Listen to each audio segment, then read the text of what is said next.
All right, it's 7:02, so we're going to get started and I will let people in as they come. But welcome to the Turn Fear into Fuel workshop. I am Coach Whitney Miller, and I am an endurance trainer and a mental performance coach. And I love doing these workshops for everyone. Oh, Whitney entered the room. That's fun. But I love doing these workshops for everyone. And like I said earlier, the more that we engage in this experience, the more that we share our experience, the more we're going to get out of it. So that might look like turning off your or turning on your camera, being here presently, taking notes, sharing your experience in the chat, or if I ask, you guys to unmute yourself. But the more we do that, the more we're going to get from this experience. So I'm going to go ahead and share my screen here and get this party started.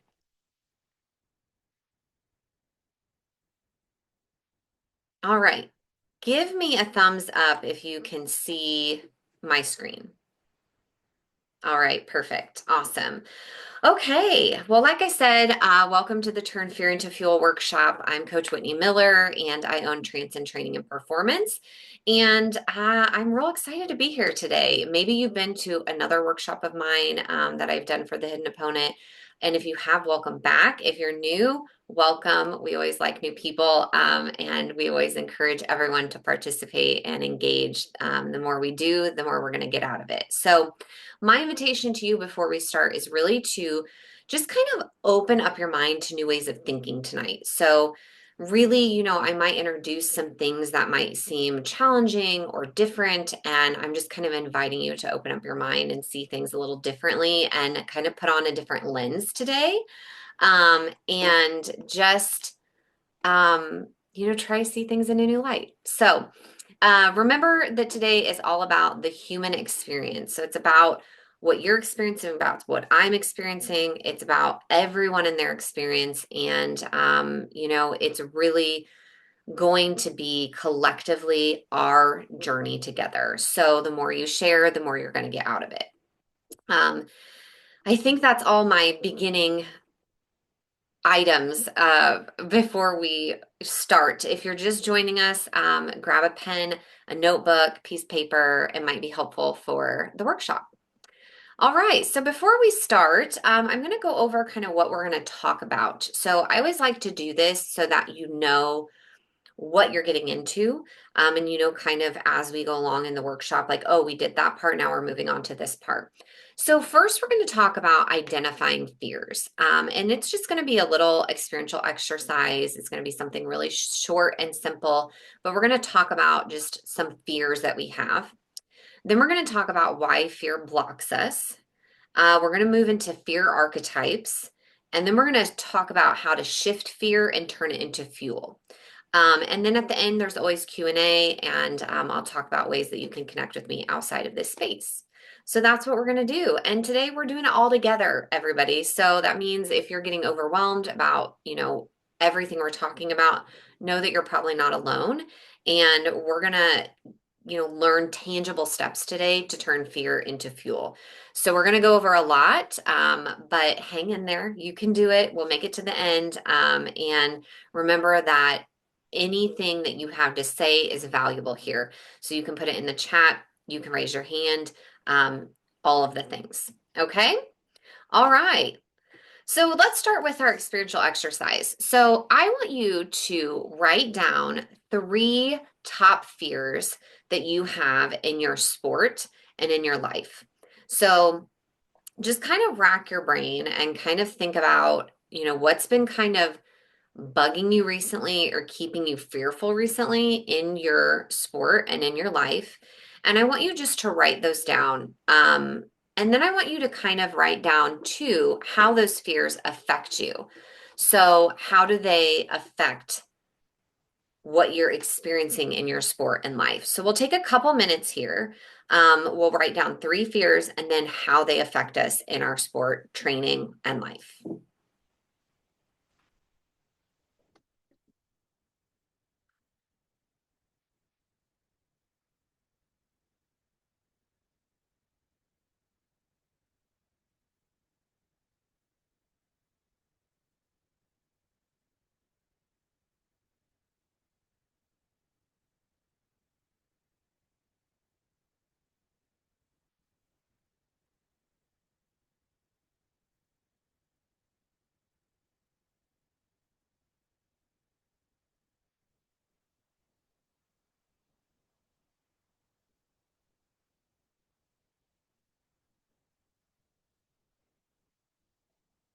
I see people writing, which is great. If you're stuck, think about fears that seem to be holding you back.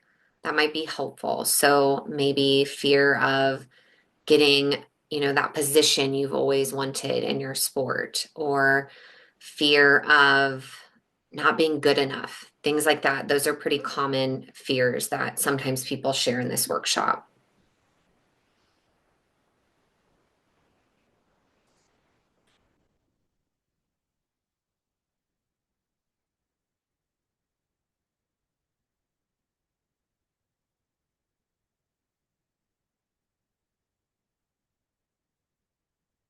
Take about one more minute.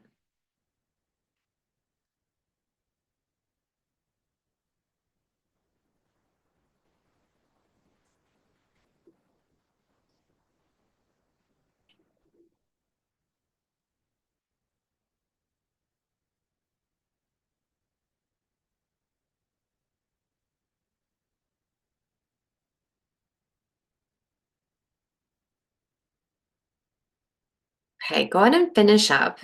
And I want you to just take a deep breath. So I want you to just take a deep breath and celebrate yourself that you were able to identify your fears.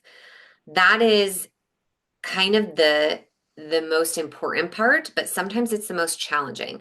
So that's really a simple thing that we did was just pause and think about what were these fears and how did they affect us in our training, our sport, our life. So keep those fears for later. We're going to use them later. I'm not going to have you share them, but we're going to use them for later. So kind of keep them nearby. Okay. All right.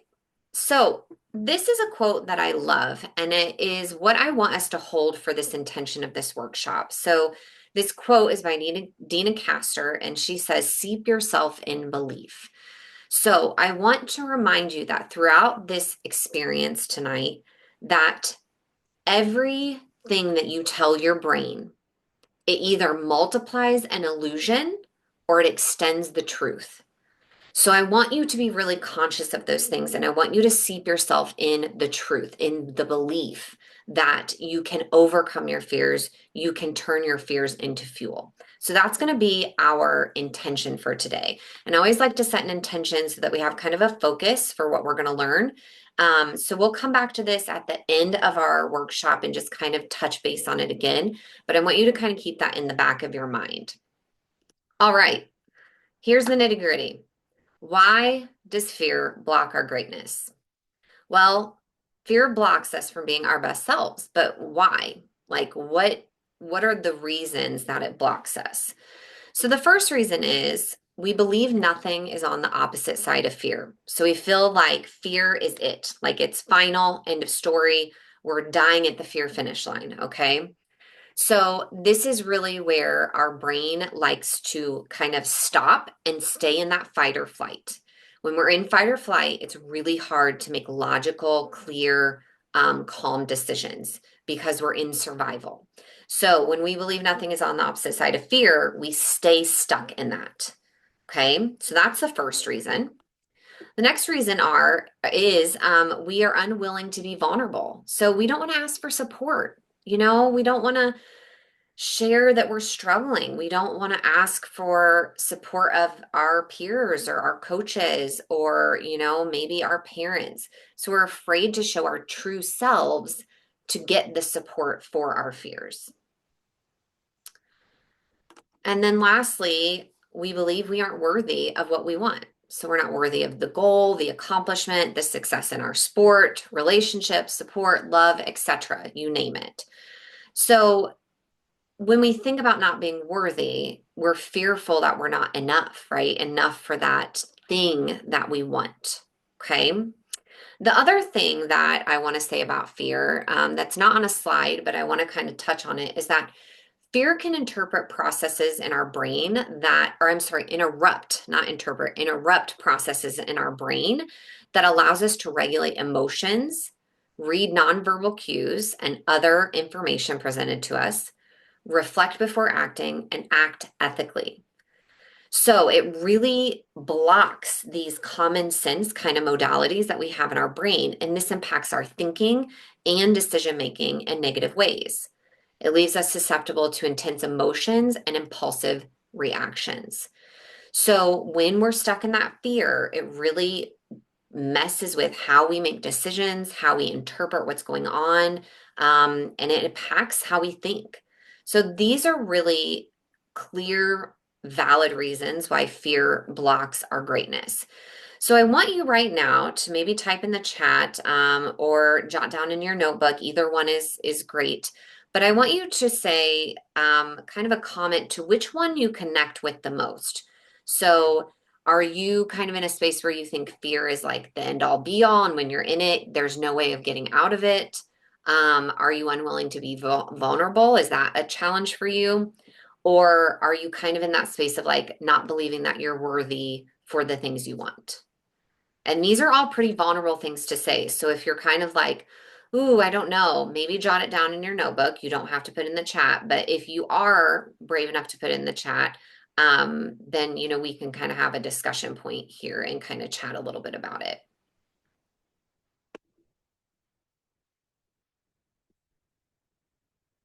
All right. So identify with number 3, not believing I'm worthy of what I want. I'm in a space of not believing I'm worthy of what I want, not believing what I'm worthy of what I want. Okay, so a lot of that third one. Yeah. And that's probably honestly the biggest one that I see when it comes to, you know, um, fear. I mean, it really impacts us when we think we're not worthy of something because we get stuck in that spiral of I'm not worthy, I'm not good enough, I'm not worthy, I'm not good enough. And we can't seem to get out of that. Okay. So how do we kind of fix that? How do we work past that?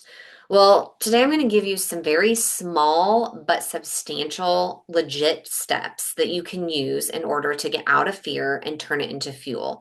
So, first, we have to see fear as a friend and understand it to shift it. We have to see fear as a friend.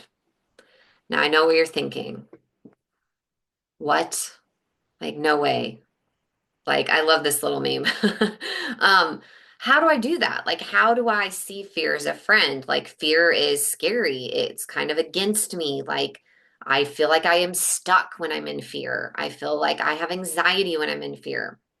Okay, we have to see it as a friend. Okay, so I'm going to share some ways to do that. Okay, the biggest way is to understand the fear, is to understand the way that the fear is happening within you. Okay, so let's talk about how to do that. We're going to understand fear through fear archetypes. So we're going to make fear a little bit more manageable, and we're going to do it through archetypes. So archetypes are a typical example of a certain person, thing, or characteristic. So basically, they're an example of how we behave throughout moments, time periods, experiences while we're in fear in our training, sport, and life. Okay. So I'm going to share 4 different archetypes with you, and I'm going to ask you at the end of these archetypes, each kind of slide, what stands out to you, what really connects with you. And it could connect with you for whatever reason, right? It could connect with you because that's you and you're experiencing that, or it could connect with you because maybe a friend has experienced that, whatever the way it connects with you. So kind of pay attention when we go through these because I'm going to ask you what you connect with when we're done. So the first set of fear archetypes are fearful and purposeful. Okay. So remember that we want to understand our fear so it gives us power to turn it into fuel. So with these archetypes, I want you, like I said, to kind of pay attention and see which ones or which kind of bullet points in each section really stand out to you or you really connect to. So let's look at the fearful side first. Fearful side is a lot of times where we stay when we're in fear. So a lot of us probably can relate to this. So it's that fearful or survival stage. So these are some things that kind of would happen if you were staying in that fear stage for more than just that moment of fear, if it continued. Okay. Um, Somebody who is really like, I have to see it to believe it. Like, I can't believe it unless I see it. They're very afraid of what others think. Um, they exchange their self and value for others' approval. So essentially, like they give away the things that they believe in for approval of other people. So they engage in things that don't align with their self values to seek that approval. Um, they make decisions based on, I know I can do this, or I don't think I can do this. So there's no try, kind of. It's either I can or I can't. And they're unable to commit to what is truly of value to them.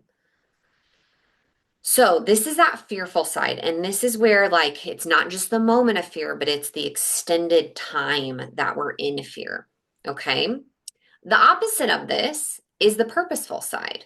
And the purposeful is really a focused, intentional power. So, this area, when you're in this purposeful archetype, you really value your dreams and your most powerful self. You value yourself first over the approval of others. You deeply know who you are and are committed to your value, which gives you kind of this sense of freedom in your life. And you do what's best for you consistently. So it's kind of like you stay in the line of your values, what you believe, and do what's best for you consistently on a daily basis. Okay. Fearful, purposeful. What stuck out to you in these, or what can you relate to in these archetypes? Maybe there's some that sticks out that like you're like, I've been there. Or maybe some sticks out where you're like, I wish I had been there. you know? So kind of put in the chat what sticks out to you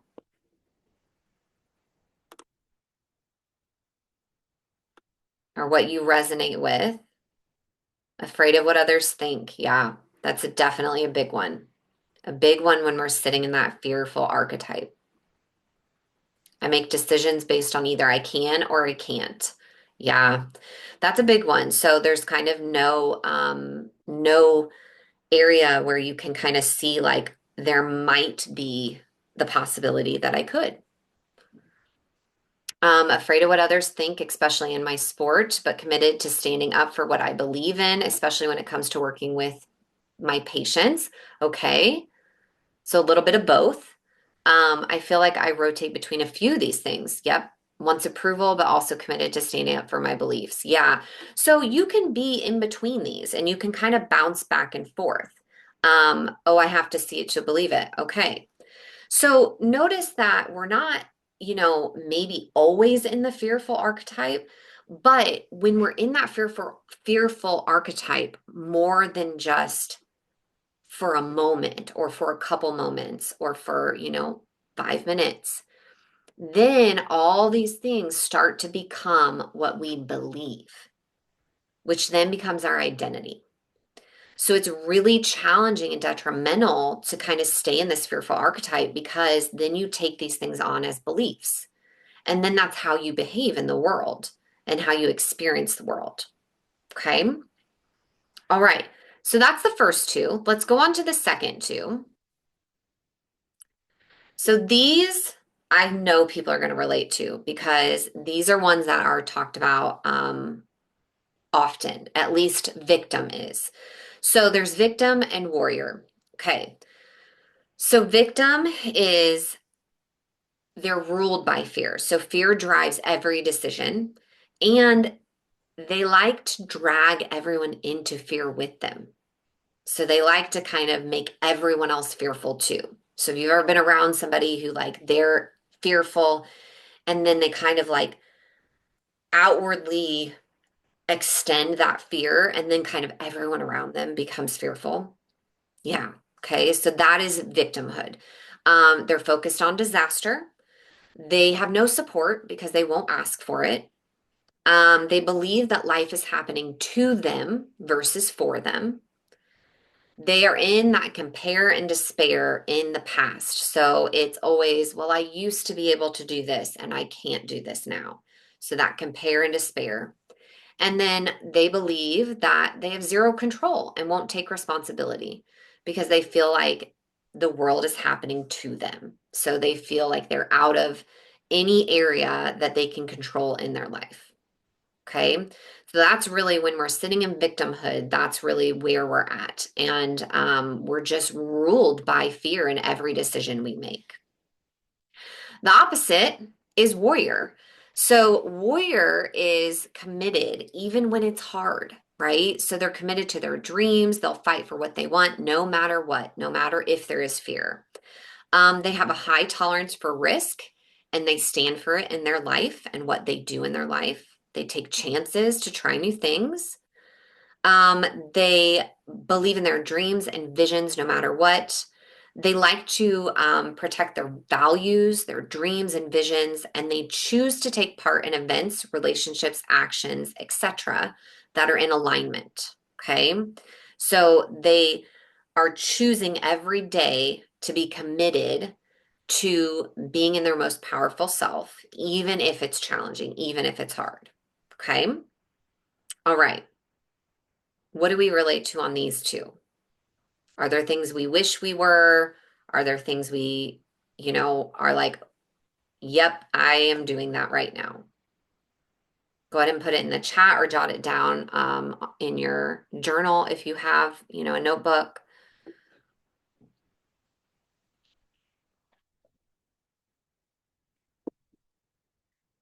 No control. Wish I was more motivated to take action towards my dreams and goals.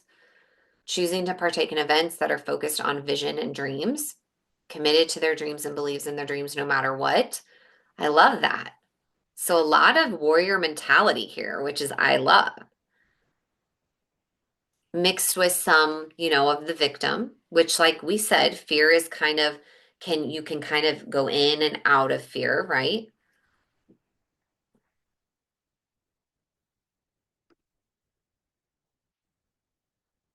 All right, so it seems like on this one, we've got a lot more connected to and relatable to the warrior side, which is really great. So let's pause. And I want overall, what archetype do you connect to the most? So I'll go back to the slides so you can see them. We have victim and warrior, and fearful and purposeful. So which one do you connect to the most? You can just put it in the chat. Fearful, purposeful, victim, warrior.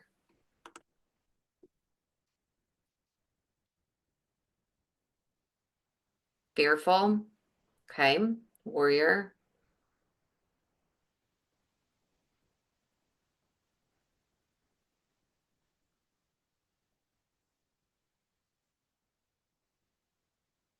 Okay.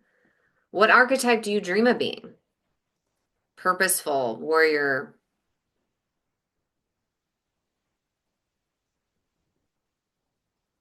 Oh, I like this. I know it's kind of an oxymoron, but I feel like I'm a fearful warrior. Ooh, I like that. Okay, so um dream of being purposeful. Okay. A lot of people like that kind of a fearful warrior where you're a little bit of that both. Okay. Yeah. Okay. Well, what if you could be a warrior 99% of the time? That's what we're here to kind of learn how to take steps towards that. So, if we know all these things that we just learned, um, what can we do? Well, we can change our mindset, shift our experience, and empower our life, which is what we're going to do in these next couple slides. So, first, we have to shift our fear. So, the first thing we have to do is identify and understand. Well, guess what? We just did that. We identified our fears, we understood them as far as through the archetypes. So, I want you to kind of look at those three fears from the beginning and I want you to kind of archetype them. So if you can take a minute, you don't have to share this in the chat, but just take a minute and just look at those fears and maybe archetype them. Are they fearful? Are they victim? Are they purposeful? Are they warrior? And just kind of take note of that.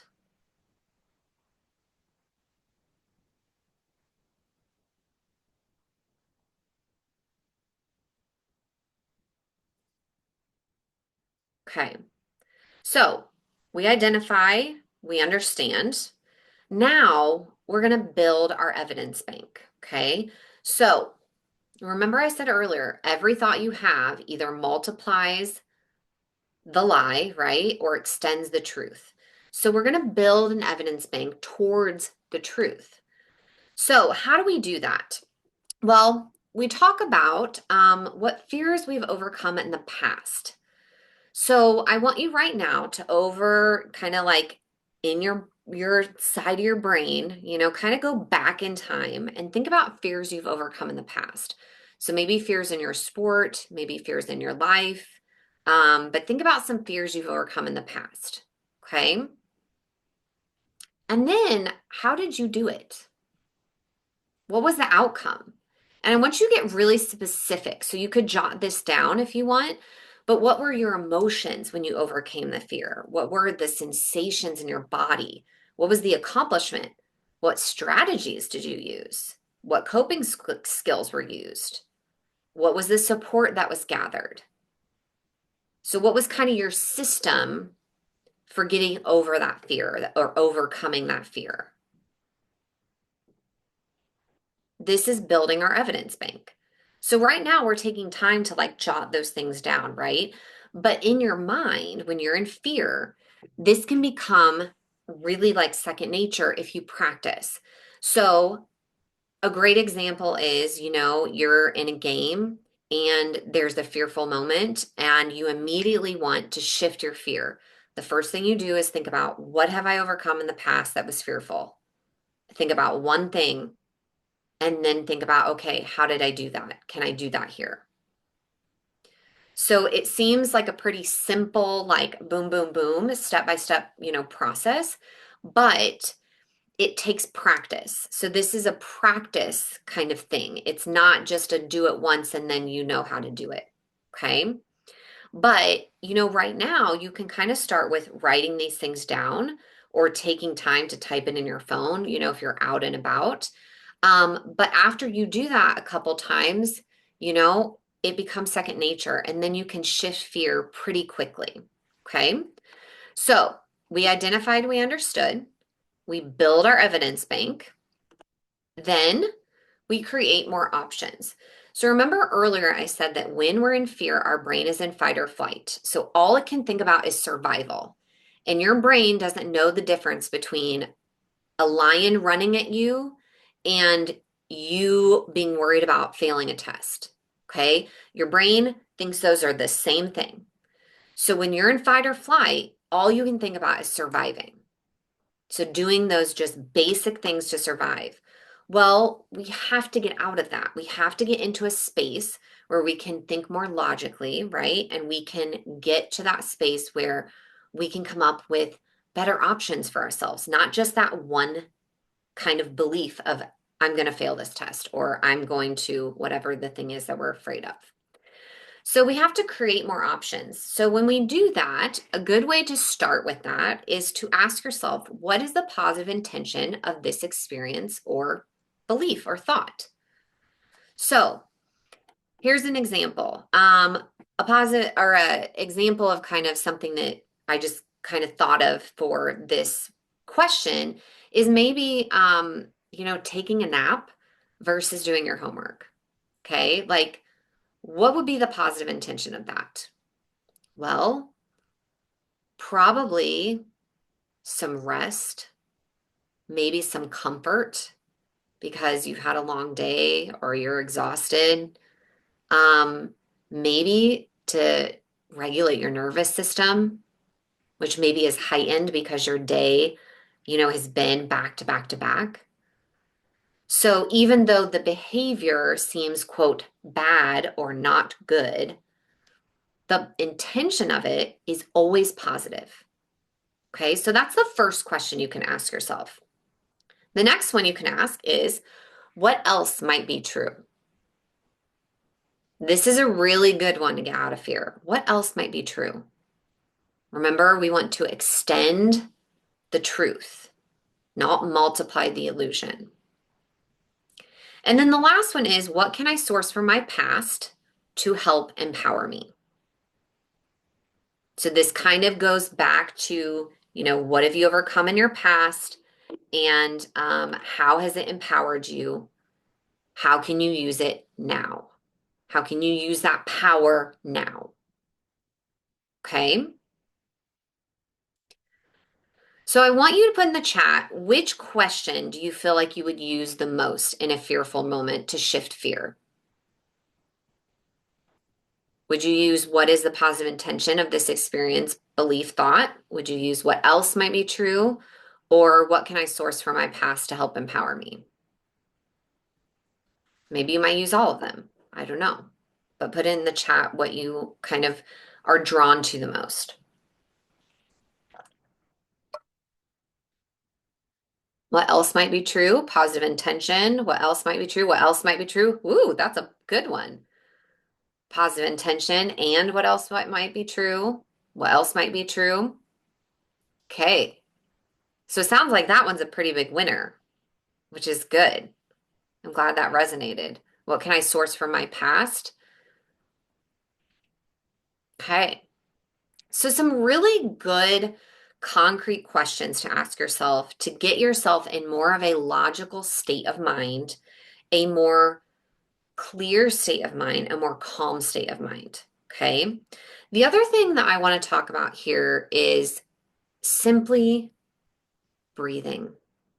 This sounds really silly and like, how could this be a strategy that would work with fear? But simply taking 3 to 5 deep belly breaths and exhaling it all out helps to regulate the nervous system. And when the nervous system is in that fight or flight, remember, we can't process things in a well manner. So if we can get our nervous system to calm down, that can help with moving into a more logical, more calm space. Okay.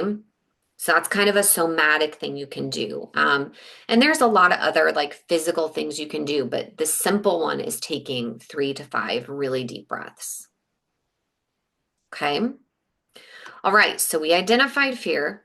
We understood it. We talked about shifting fear.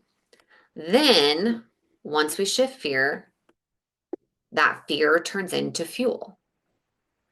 So you use what you gain from those questions you ask yourselves and you turn that fear into fuel. You get to see it as that friend that's giving you information versus that enemy. Okay. So I like to explain fear to people kind of this way, like you're in a car, you're driving, you're in the driver's seat. Fear is in the passenger seat. And fear is giving you information, but it's not being a backseat driver. So it's giving you information. It might be helping you with the directions, but it's not dictating where the trip is going. Okay. All right. Story time. I'm going to share a story with you that is my personal journey with fear. And I like to do this so that you guys can see, fear can, when you allow it, it can take over your life. It can take over years of your life. And the reason I like to host this workshop is because I don't want that happening to you. The reason I give you these strategies is because I want you to be able to get out of fear in the moment so that it doesn't create consistent anxiety, consistent fear of being stuck, right? Consistent feeling like you're stuck. So let's go back to 2014. I'm a runner and I started running after college. And in 2014, I had been running for 6 years and I started having some pain in my hip on and off. I had a lot of low energy. I started feeling really flat in my workouts and I just didn't have the energy that I needed to train the way I wanted. And so that year, I had gotten into the Chicago Marathon, which for non-runners, that is a very big deal. It's a lottery system, so it's kind of like a drawing where they draw people out of a hat. And if you get in, it's real exciting because there's a really big chance you don't get in. Well, I had gotten into the Chicago Marathon, and after a lot of hard thought, I decided to defer my entry, which means I just pushed it to the next year. Well, that really broke my heart. And I started to have more and more fear about this pain that I was experiencing. But of course, I kept running. So I tried all these things, right? So this is where like I tried to create more options for myself. Okay. So I kept running. I tried a sports medicine chiropractor. I tried massage. I tried yoga. I tried some strength training, not enough, but did a few things. Well, I ran the New York City Marathon that year, and I had the absolute worst race. Like I felt awful. I my time was very, very, very like slow compared to what I wanted to go. It was just a really bad race, bad experience. And that bad experience affected my entire trip to New York City. So, still in fear about this pain because it's affecting me and what I love to do. Well, then 2016 to 2018, life goes on. I get married, I move, I change my career. A lot of big shifts happen, but I'm still frustrated, sad, and angry because I'm still in pain. So at this point, my pain was so bad, I couldn't walk without pain. My running was horrible. I couldn't lift heavy things. Like it was really, really bad. So I decide I'm going to see a specialist, and I'm told that I need surgery, and I'm heartbroken. So come later in 2018, I'm considering surgery. I actually signed up like for a surgery date. But as I was sitting thinking about surgery and my anxiety was growing, I was having panic attacks, like it was just I was so much in fear, and fear was taking over so much. I just started thinking, and I thought, I'm so young. Like my intuition here is telling me, I'm athletic. I've been athletic my whole life. Um, this doesn't make sense to me. And I was really, really afraid of losing my identity as an athlete. So I'm thinking all these things. And luckily, I, in the midst of all this, like still being really sad, being in the stark depression, I luckily meet this physio who changes my life. He teaches me more about my body. He teaches me how to shift my running form. He teaches me how to strength train effectively. I become certified as a personal trainer. I become certified as a mindset coach. I become certified as a kettlebell coach, all of this stuff. And I gain all these pieces that are pieces to the puzzle that open up my options. And they shift my fear into fuel. So, the reason I share this story is because, and I know it's very long, thank you for listening, but because fear can really, really affect you, and it can really grab hold and be a hold of you for a long time. But if you can understand it, like we did tonight, if you can shift it by using the strategies that I provided, you can turn it into fuel, and it can help support you to get out of fear in that moment so that fear doesn't become a multi-year thing like it did for me. Because I wish at that, time in life back in 2015, 2014, that I had these tools, but I didn't. So that's why I teach this workshop, because I don't want you to be stuck in that same spot. So we're going to come back to our intention as we kind of close out here before we do Q&A. And I want to just remind you to seep yourself in belief. So in the moment of fear, can you try to understand it? Ask yourself those particular questions and use that as a strategy to shift the fear, create more options, and then turn that fear into fuel. But really focus on getting out of that fear mindset so that you can move past it and then allow yourself to do all the strategies to turn it into the fuel you need. Okay. I like to share this next slide with you because these are just some really big celebrations from athletes that I have worked with in the past. This is kind of what happens when you invest in your mindset and you invest in taking time to utilize these strategies that we were learning tonight. So, one I like to talk about, which is not really an athlete topic, but it's a big topic, is the one on the upper left. I had a athlete who she and I obviously talked about life as well. And she was terrified to go to the dentist. She had had some really bad experiences. And we worked through how to understand that fear, shift it, and turn it into fuel. And she was able to go to a dentist for the first time in years afterwards. So, really big celebration.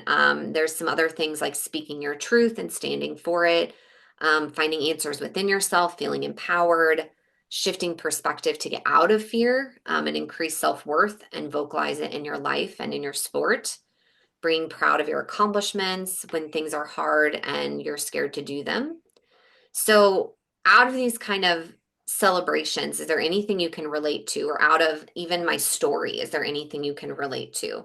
And you can kind of unmute yourself here. We'll just kind of go into just the Q&A part, but we'll start with this where is there anything you can relate to from these celebrations, from my story that you want to share just in this workshop tonight?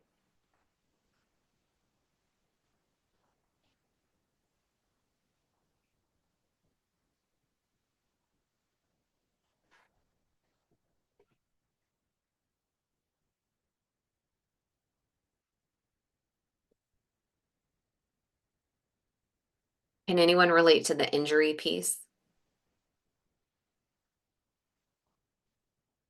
Okay. Yeah. Okay. Well, let's open it up for Q&A. What questions do you have? Oh, here's somebody in the chat. Um, I had the yips during my past season. Somebody tell me what the yips are. Or whoever wrote this, unmute yourself and tell me. Or type it in the chat. Can you hear me? Yes, I can hear you. I play volleyball, but I was explained that like the yips are kind of like um, it's like a subconscious kind of mental block that happens, and like one day you kind of wake up and like you can't perform like a certain skill the way it's like supposed to be done, and like everyone that I like talked to who had experience with this said that it's really common in baseball with like pitchers. Hmm. So kind of that idea, like it was like really subconscious, like no one has a solution for it. It just like happens and one day goes away. Yeah. Huh. Okay, so thank you for explaining that. But it sounds like from your chat message, it sounds like kind of the solution was to just practice, right? And practice these things over and over, these skills over and over again, and then something shifted. And so it's kind of like taking fear and looking it in the face every day and still doing the thing, right? And then one day that fear shifts into fuel. Yeah, I would have almost cried too, tears of joy when you were able to kind of get past that. Yeah, for sure. Thank you for sharing that.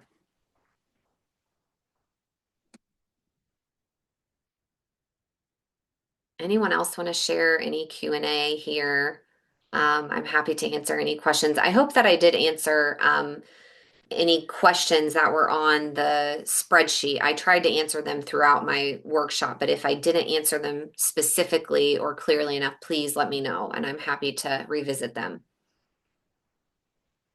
Oh, yeah, and this is a great thing. If you have questions or comments for me that you would prefer to ask me anonymously, feel free to private message the private message Kelsey, and she can share them.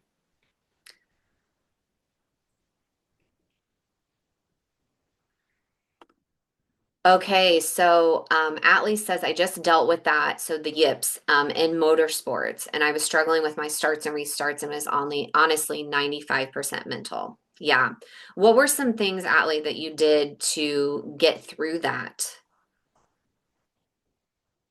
Can you hear me okay? Yep.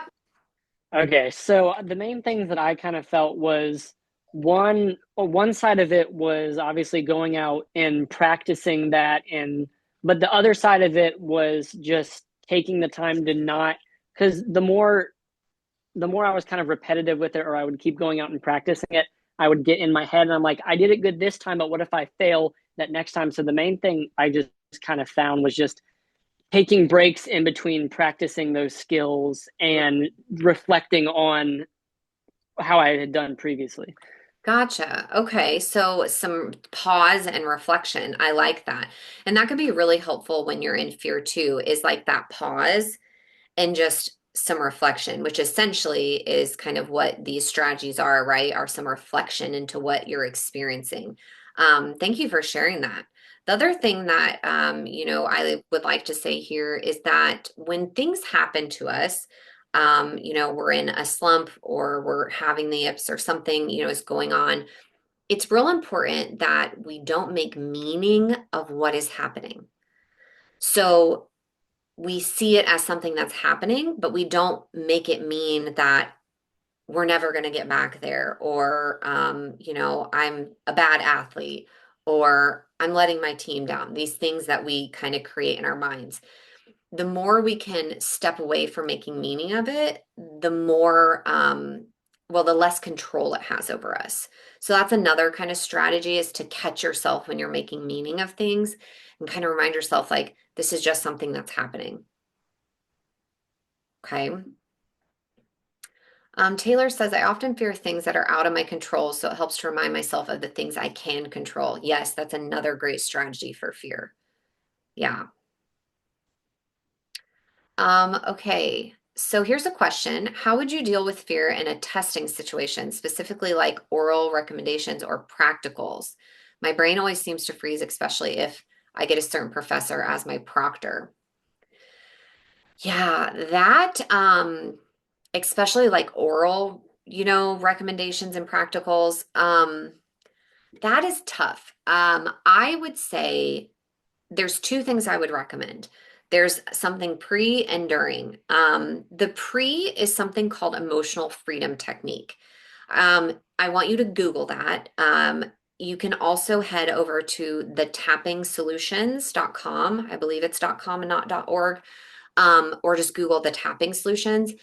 But EFT is a strategy to move energy through the body using Chinese meridian points.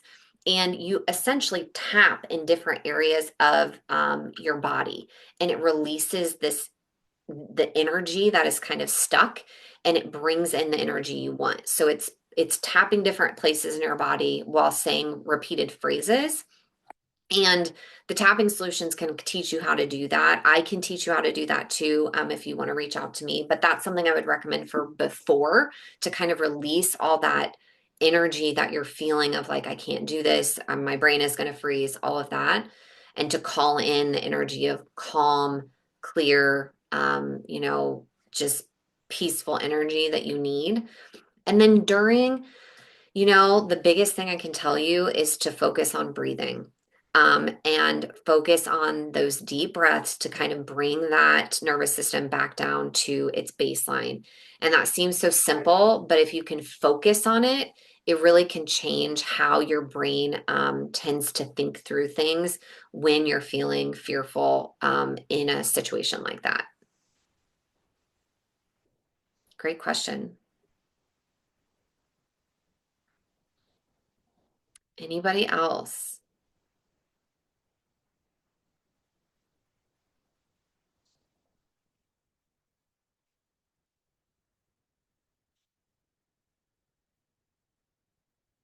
Okay. All right. Well, I'll go ahead and kind of close out here. Um, if you ever want to connect with me, here is my Instagram and my email. Know that I'm always here to support you. So if you have a question following this workshop, or if something pops up and you're like, oh, like, wow, I want to share that. That's a celebration.